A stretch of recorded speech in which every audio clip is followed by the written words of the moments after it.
We're with Daniel Domscheit-Berg, co-founder of OpenLeaks. Daniel, what is the difference between OpenLeaks and Wikileaks?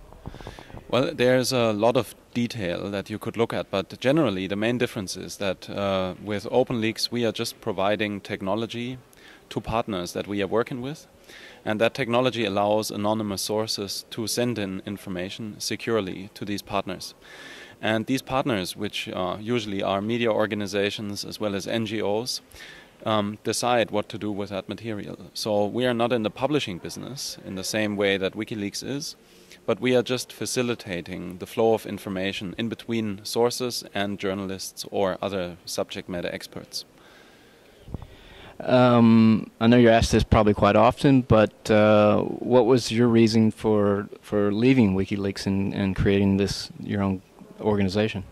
Well, it mainly was about strategic development in WikiLeaks. So I think generally that while WikiLeaks was important as a proof of concept to show that there is a need or there actually is a possibility to enhance the tools that whistleblowers can use to make sure that we can use the internet for these kind of things, that on the other hand it tries to be too much at once.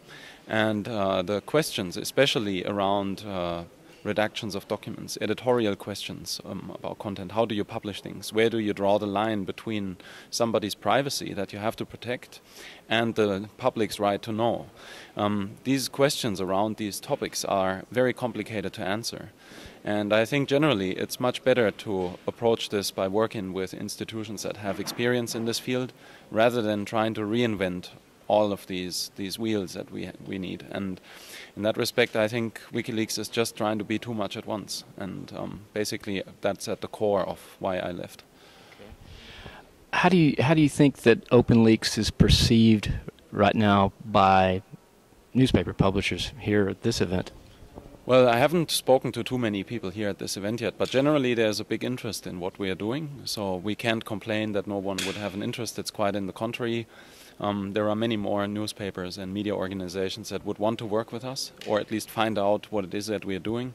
We just cannot satisfy that at this stage in the project just because it's too early. So once we are at a point where the basic development is finished and where we have figured out the processes that we need in order to cooperate successfully and substantially, then we will start talking to more partners than we are doing right now.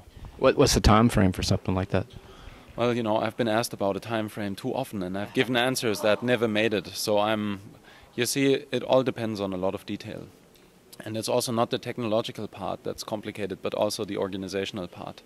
And that cannot be really predicted so well. So it depends on how good cooperations go, how good the incorporation of our project will go, and these kind of things. And that's just really hard to say. Thank you very much. Thanks.